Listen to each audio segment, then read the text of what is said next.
Þið feðgar voruð á spænskri heimildamynd sem heitir Campillo, já, á íslensku. Hvernig var hún? Hún var alveg svakalega athyglisverð. Það var mynd sem að sýnir hvernig bæjarstjóri í mjög litlu bæ tók sig út úr umhverfinu og ákvað þegar að íhaldssöm stjórnvöld í nágrannabæjum neituðu að gefa saman samkynhneigða, hvernig hann ákvað að stíga fram og auglýsa sinn litla bæ sem stað sem tækja á móti samkynhneigðum og til að gefa saman. Þetta svona alveg bær sem alveg að fara dett í sundur og alltaf fara á hausinn og algjör viðsnúningur hérna. Og bæjarstjórinn var á sýningunni eða hvað?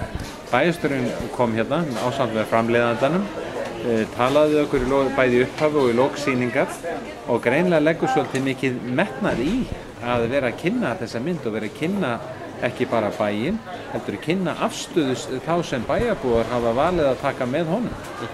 Hvernig finnst þér þessi mynd virka sem svona einleik í umræðuna hér? Getum við lært eitthvað af henni? Hún er mynd sem sýnir okkur bara inn í líf fólks. Hún sýnir okkur ekki hugmyndir, heldur sýnir okkur bara upplifanir fólks og hnýtir saman náttúrumyndir og myndir af eðlilegum samskiptum með einstaklinga sem að bara allt í einu kemur í ljós að sumir eru samakynni, aðrir eru börn að leik, þriðjir eru lömb eða hundar.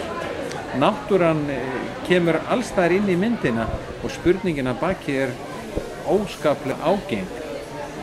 Er þetta á móti náttúrunni eða liggur náttúrun í einhver öðru heldur en reglunni sem að flestir viðhalda? Mynduð mæla með myndinni? Tvímælalaust. Fyrir hverja? Mikil hamingja í þessa mynd. Þetta er þannig að eiginlega snerist það hvað allir voru eiginlega hamingjusamir og ekki það virtist hún gekk eiginlega út á það bara.